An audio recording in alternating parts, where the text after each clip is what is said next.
Hi everyone, welcome back to my channel. Today I'm doing my spot on the Love Books tour. And this tour is for the book The River Reflects by Godfrey.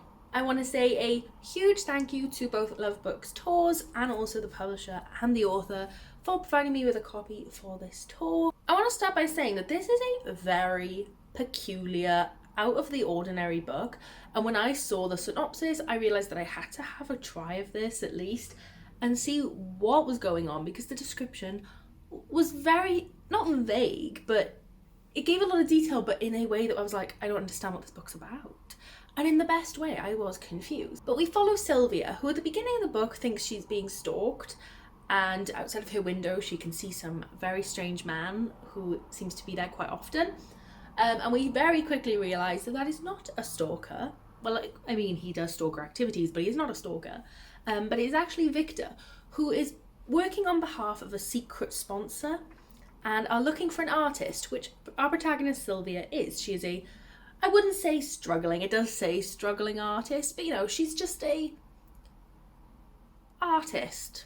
Victor is looking for an artist who can work for his secret sponsor for a whole year, and it's a bit of like a weird arrangement. It's not just a you'll work for us for a year. He says that it's going to take all of her body and mind and soul to put into this project, and she's going to have to do it for a year.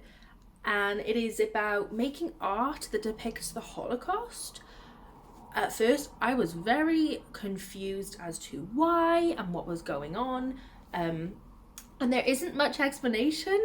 It just kind of dives into it, and I was like, okay, sure, let's go with it. Let's just go. That is one thing about this book. You've just got to go with the flow and enjoy. Sylvia accepts this project, of course, because who wouldn't accept this very peculiar and strange project with a secret sponsor? And she ends up meeting along the way this little girl called Nina. Nina is 13 years old and she's kind of going through her own thing with school. She's struggling and her mum's a little bit worried about her, so she signs her up for this modelling thing that Sylvia is doing where she needs a model.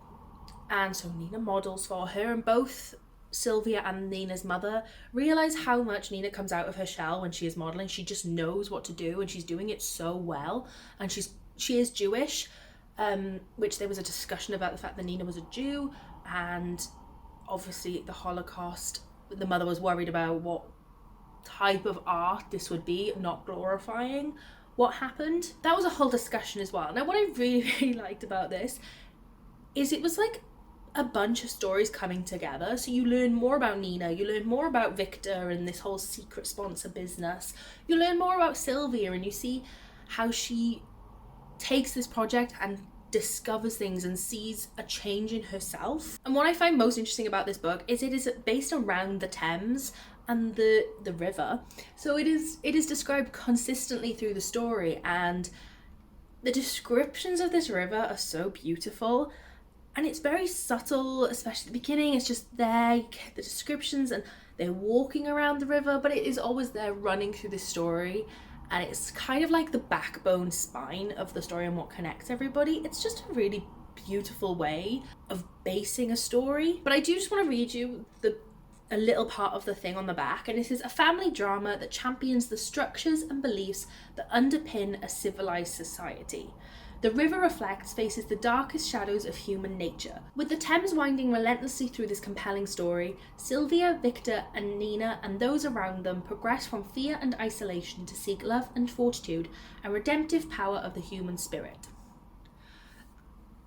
I mean, that is a lot of information to take in, but that is such an accurate description. There is no other way to describe this book. Something that changes what you think and how you see society, and the things that have changed other people and have caused a change in our main characters. And it's really nice to see that, yes, the Holocaust is the part of the art and what causes these thoughts, but it goes a lot deeper than that. It's very hard to describe, not even without spoiling it, is just difficult. The beginning of the book starts quite a little bit creepy. As I said, it's a suspected stalker, and so initially going into the book I was like, whoa, what is this?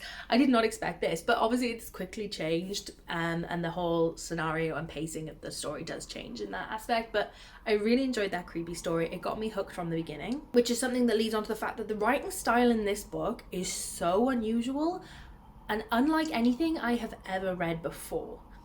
This happens to me quite a lot where I'll read a book and occasionally I'll find it jarring, but with this, I didn't even have to ease myself into this writing style. It just took me. And I was like, okay, sure, I'll do that. That's fine. I really enjoyed this writing style. It's something I haven't seen a similar thing of. And I also don't know how to describe this writing style. It was just very interesting. There was a lot of description of imagery and it was stunning. Obviously, you'd kind of expect it if you're going to use a river as like the connection of your story.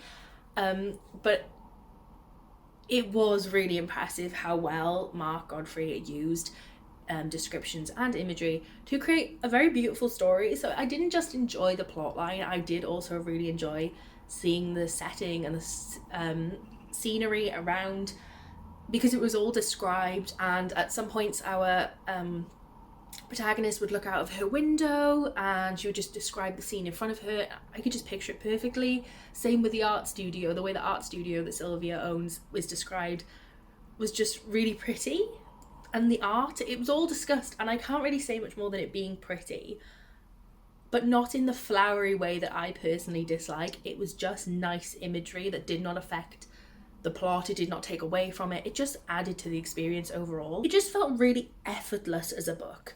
I'm really struggling to describe it, but that's what it felt like, effortless. Something that is not usually my kind of thing is art. I am not an artist. I have no interest in art really. But what I really enjoyed seeing in this book was the connection between artist and art and how deep that connection is. And you really understood it. So even though I'm not an artist, I have never made art, I have not got that connection with art and understand that love for it, you could understand Sylvia's connection to it.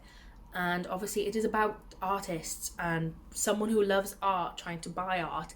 You can feel the love surrounding it all the time. And I really enjoyed that you could see that love and that connection, and it kind of made us connect to Sylvia more, and I understood her love for the art, which made me love the art and love her as well.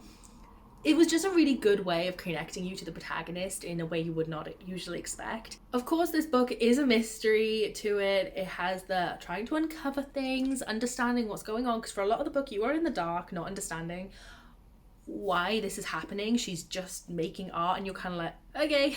But there is a lot of aspects of mystery in this book, a lot of different things to uncover, a lot of different things to try and put your mind towards. Even if you don't realize that it might be a mystery at the beginning, it does become one, and I really enjoyed that. And it got quite dark. I did not expect what I got from the ending-ish of the book. It was very, very dark and took some twists and turns. I'll give you that one. I did not expect it. I thought that it made it another layer of not just this focus on Sylvia, but then it just took more turns and more layers. All in all, every character in this book somehow made me love them. I didn't know who my favourite was. So that is my review of The River Reflect. Of course, again, thank you so much to Love Book Tours for letting me join on this tour. If you're interested in this story, I will leave a link to purchase it down below so that you can go and check it out yourself. Let me know down below what your thoughts and opinions are. If you have read this, if you were like on the tour as well or something, let me know what you thought. I'd be very intrigued to hear it. Thank you so much for watching this video, and I shall see you in the next one.